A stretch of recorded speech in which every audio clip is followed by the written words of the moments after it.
परिचय। अरुण, प्लग में कील मत डालो, तुम्हें बिजली का झटका लग जाएगा। क्यों सर? इस कील पर जंग लगा हुआ है और यह हमारे किसी काम की नहीं है। भले ही इस पर जंग लगा हुआ है, परंतु यह धातु है और धातु विद्युत की सुचालक होती है। यदि तुम इसे प्लग में लगाओगे तो तुम्हें झटका लगेगा। अरे, फिर तो आपने मुझे बचा लिया। बच्चों, इस अध्याय में हम धातुओं व अधातुओं, उनके भौतिक व रासायनिक गुणधर्मों, उनकी प्राप्तियां तथा उनके संक्षारण के विषय में जानेंगे।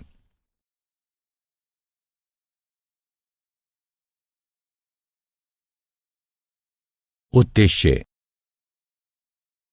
इस पाठ के अंत में आप निम्न करने में सक्षम हो जाएंगे: धातुओं व अधातुओं के भौतिक एवं रासायनिक गुणधर्मों का वर्णन करना, यह समझना कि धातुएं कैसे प्रतिक्रिया करती हैं, धातुओं की उपस्थिति की व्याख्या करना, संक्षारण की व्याख्या करना।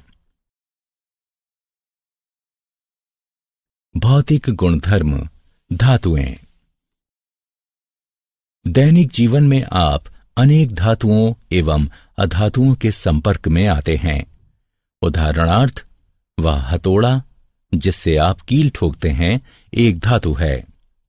लोहे से निर्मित कील भी एक धातु है। आइए धातुओं के भौतिक गुणधर्मों पर दृष्टि डालते हैं। धातुओं के भौतिक गुणधर्म निम्नलिखित हैं। भौतिक अवस्था। धातुएं कमरे के तापमान पर ठोस होती हैं। उदाहरणार्थ, लोहा, एल्यूमीनियम। केवल पारा एक तरल धातु है। ताप व विद्युत के सुचालक। धातुएं विद्युत की सुचालक होती हैं क्योंकि उनमें मुक्त इलेक्ट्रॉन होते हैं। उदाहरणार्थ, तांबा व चांदी ताप व विद्युत के सर्वोत्तम चालक हैं, जबकि सीसा ताप का सबसे बड़ा कुचालक है। आघात वर्ध्य। कुछ धातुओं को पीट पीट कर पतली चादर अर्थात फॉइल के रूप में ढाला जा सकता है। उदाहरणार्थ, लोहे को गर्म किया जाता है और फिर पीट पीट कर उसे विभिन्न वस्तुओं, फाइलों व आकारों में ढाला जाता है। तन्य। धातु से पतले तार भी खींचे जा सकते हैं। उदाहरणार्थ, 100 ग्राम चांदी से लगभग 200 मीटर लंबा तार खींचा जा सकता है। चमक। धातुएं अपनी चमकीली सतह से प्रकाश को परावर्तित करती हैं। उन पर पॉलिश भी की जा सकती है। उदाहरणार्थ, सोना, चांदी एवं तांबा चमकीली सतह वाली धातुएं हैं और इन पर पॉलिश भी की जा सकती है।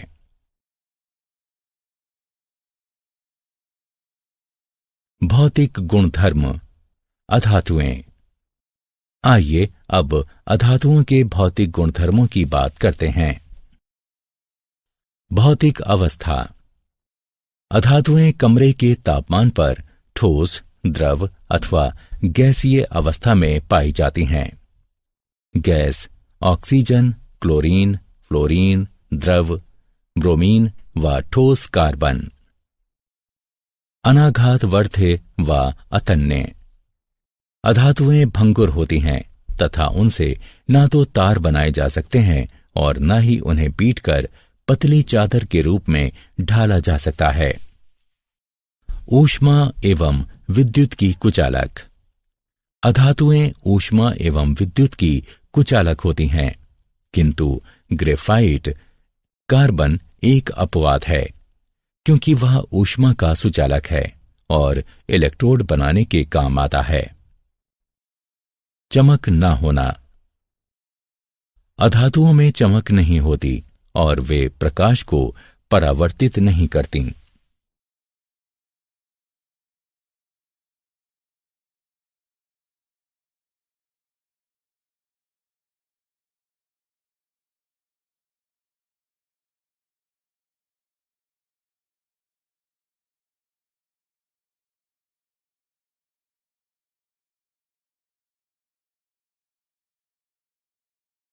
क्या आप जानते हैं, धातुएं कमरे के तापमान पर ठोस होती हैं।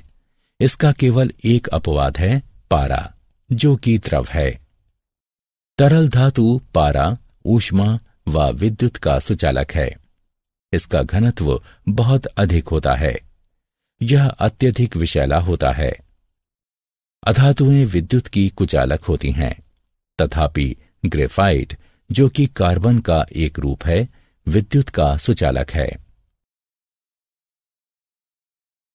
धातुओं के रासायनिक गुणधर्म। अब धातुओं के कुछ रासायनिक गुणधर्मों पर दृष्टि डालते हैं। इन गुणधर्मों में धातुओं की अन्य तत्वों जैसे वायु, जल, अम्लों तथा अन्य धातु लवणों के साथ अभिक्रियाएं भी सम्मिलित हैं। वायु के साथ अभिक्रिया। जब धातुएं वायु के संपर्क में आती हैं तो वे धातु ऑक्साइड निर्मित करती हैं। कुछ ऐसी धातुएं भी हैं जिनमें अम्लीय व क्षारकीय दोनों ही प्रकार के गुणधर्म पाए जाते हैं। ऐसी धातुओं को उभयधर्मी ऑक्साइड कहते हैं। जल के साथ अभिक्रिया। जब धातुएं जल के संपर्क में आती हैं तो वे धातु हाइड्रोक्साइड तथा हाइड्रोजन निर्मित करती हैं। धातुएं जल को धातु हाइड्रोक्साइड विलयन बनाती हैं। अम्लों के साथ अभिक्रिया।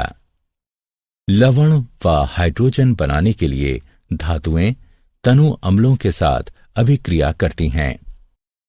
यह अभिक्रियाशीलता प्रत्येक धातु की भिन्न भिन्न होती है। तथापि जब धातुएं नाइट्रिक अम्ल के साथ अभिक्रिया करती हैं तो हाइड्रोजन गैस नहीं बनाती, क्योंकि यह अम्ल एक प्रबल ऑक्सीकरण करता है। अन्य धातु लवणों के विलयनों के साथ अभिक्रिया। एक अधिक अभिक्रियाशील धातु एक कम अभिक्रियाशील धातु को उसके लवण विलयन से स्थानांतरित करती है।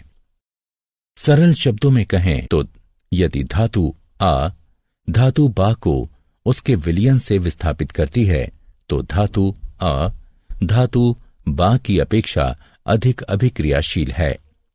तथापि सभी धातुएं अभिक्रियाशील नहीं होती। इस अभिक्रिया में कॉपर सल्फेट में मौजूद तांबे को जस्ता यानी जिंक विस्थापित कर देता है।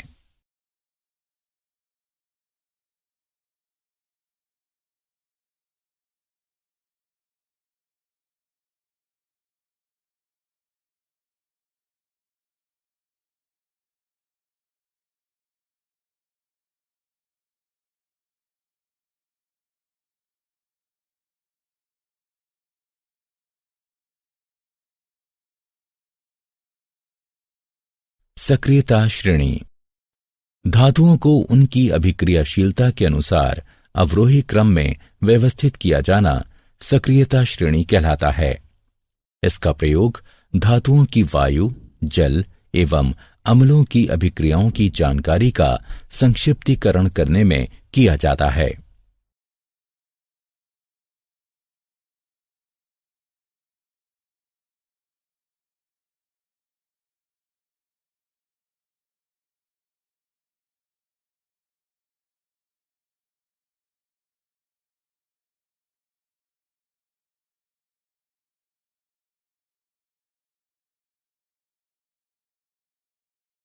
धातुएं एवं अधातुएं कैसे अभिक्रिया करती हैं? धातु के परमाणुओं के वाह्यतम कोश में 1 से 3 तक इलेक्ट्रॉन होते हैं, जबकि अधातु के परमाणुओं के वाह्यतम कोश में 4 से 8 तक इलेक्ट्रॉन होते हैं। अपवाद। इस नियम के 2 अपवाद हैं, हाइड्रोजन तथा हीलियम। इलेक्ट्रॉन का त्याग करने वाली धातुएं त्यागे गए इलेक्ट्रॉनों की संख्या के बराबर धनावेश अर्जित करती हैं तथा अधातुएं स्वीकारे गए इलेक्ट्रॉनों की संख्या के बराबर इलेक्ट्रॉन व ऋणावेश अर्जित करती हैं। जब धातु का कोई परमाणु 1, 2 या 3 इलेक्ट्रॉन अपने संयोजकता कोश से किसी अन्य अधातु परमाणु को देता है, जो कि उन इलेक्ट्रॉनों को स्वीकार किए जाने की क्षमता रखता हो तो उसे वैद्युत संयोजकता कहा जाता है। इसके परिणाम स्वरूप ये दोनों ही परमाणु एक निष्क्रिय गैस का ढांचा निर्मित करते हैं। किसी तत्व के परमाणु से अन्य तत्व के परमाणु में इलेक्ट्रॉनों का स्थानांतरण आयनिक यौगिक कहलाता है।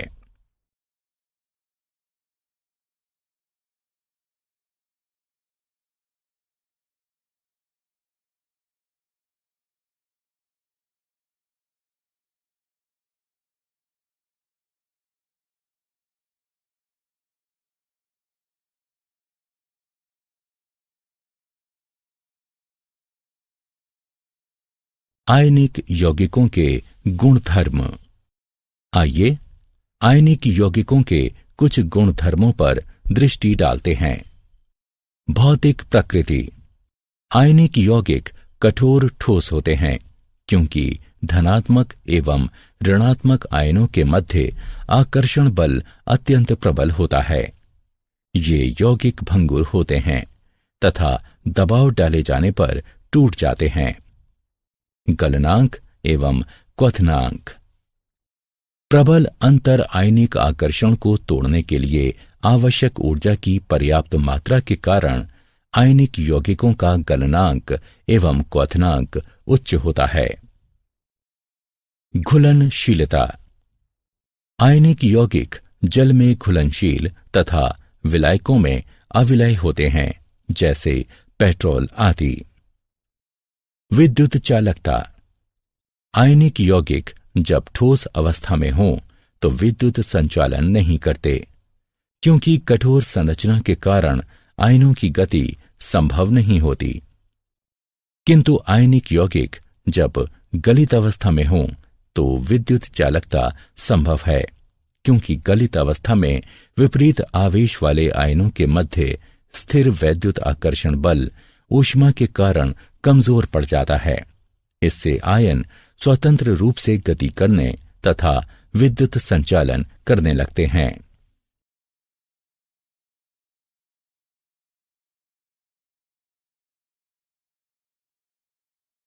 क्या आप जानते हैं, चुंबकीय प्रतिरोध के छोरों की तरह धनात्मक धनात्मक तथा ऋणात्मक ऋणात्मक आयनिक आबंधों का अस्तित्व नहीं होता है।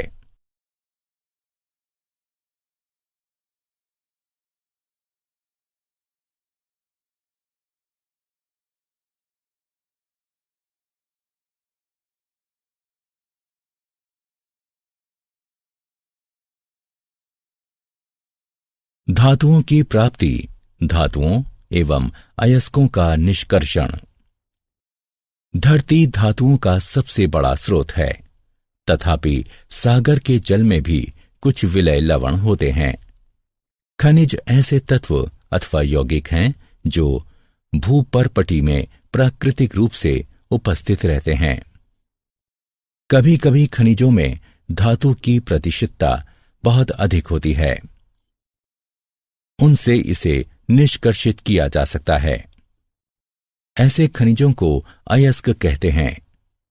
अयस्क वे अशुद्ध धातुएं हैं जिनमें बालू व पथरीले द्रव्य बड़ी मात्रा में होते हैं। अयस्कों की ये अशुद्धियां गैंग कहलाती हैं। अयस्कों से धातु निष्कर्षित करने से पूर्व इन अशुद्धियों को दूर करना होता है। जब अशुद्धियां दूर हो जाती हैं तो अयस्क सांद्र अवस्था में आ जाते हैं। अयस्कों की इस सांद्रता को अयस्कों का समृद्धिकरण भी कहते हैं।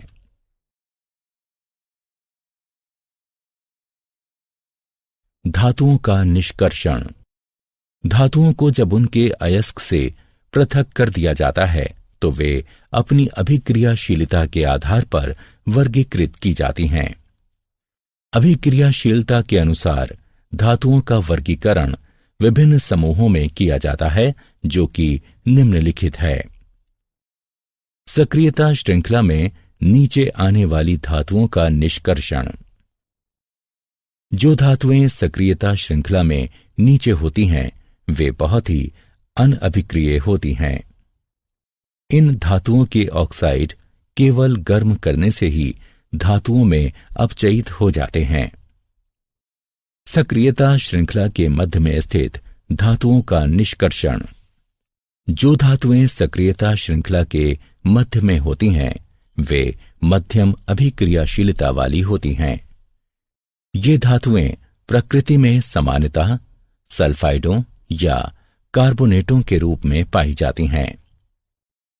ऑक्साइड से धातु प्राप्त करना अधिक सरल है, इसलिए पहले इन धातुओं को उनके ऑक्साइडों में परिवर्तित करने की आवश्यकता होती है। अतिरिक्त वायु की दृढ़ उपस्थिति में तापन के द्वारा सल्फाइड अयस्कों को रूपांतरित करने की प्रक्रिया को भर्जन कहा जाता है। सीमित वायु की सुदृढ़ उपस्थिति में तापन के द्वारा कार्बोनेट अयस्कों को रूपांतरित करने की प्रक्रिया को निस्तापन कहा जाता है। सक्रियता श्रृंखला में सबसे ऊपर स्थित धातुओं का निष्कर्षण।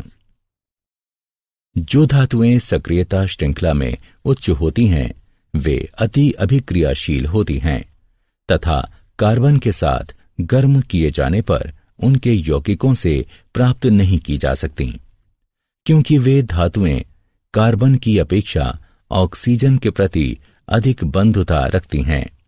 ये धातुएं विद्युत अपघटनी अपचयन के द्वारा प्राप्त की जाती हैं।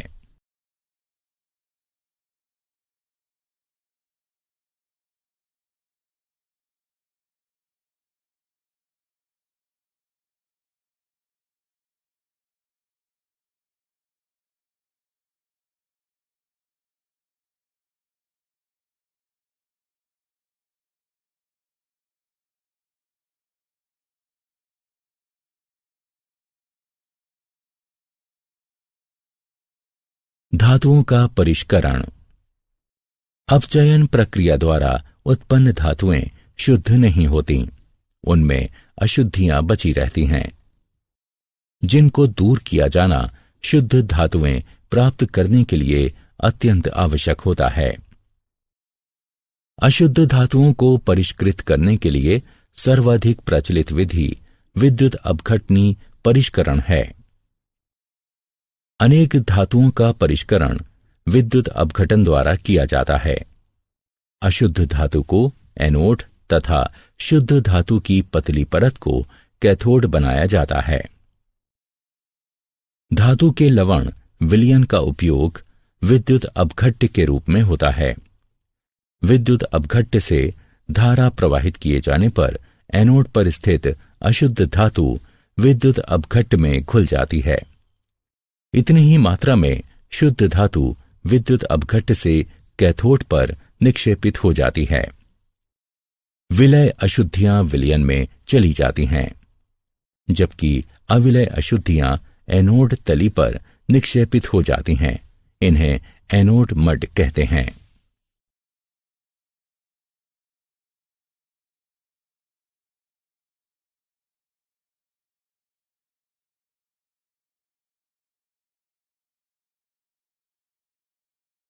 क्या आप जानते हैं चांदी, सोने व प्लेटिनम के परमाणु सरलता से ऑक्सीकृत नहीं होते, इसलिए चांदी, सोने एवं प्लेटिनम एनोड से टैंक की तली पर यूं ही गिर जाते हैं, जहां वे विद्युत अपघटन परिष्करण प्रक्रिया पूर्ण होने के पश्चात टुकड़े टुकड़े हो जाते हैं।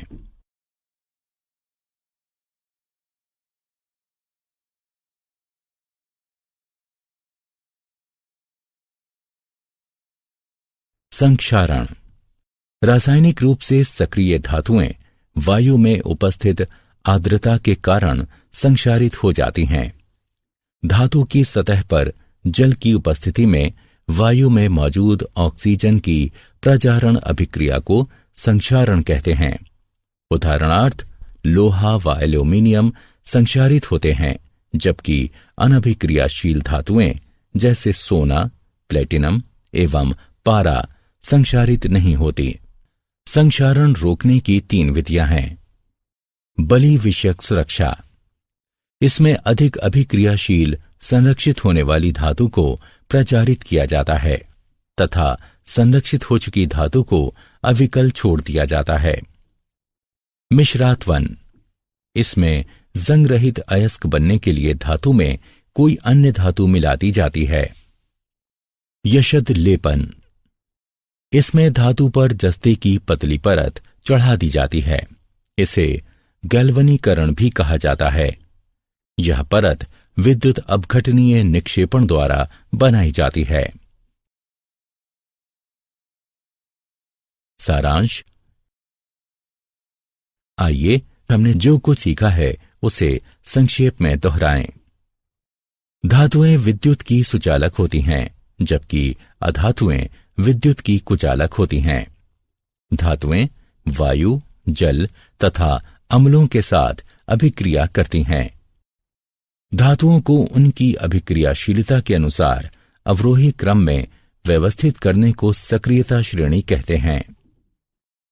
किसी तत्व के परमाणुओं से इलेक्ट्रॉनों का दूसरे तत्व के परमाणुओं में स्थानांतरण आयनिक यौगिक कहलाता है। धातुएं अयस्कों से निष्कर्षित की जाती हैं। अशुद्ध धातुओं को परिष्कृत करने की सर्वाधिक प्रचलित विधि विद्युत अपघटनी परिष्करण है।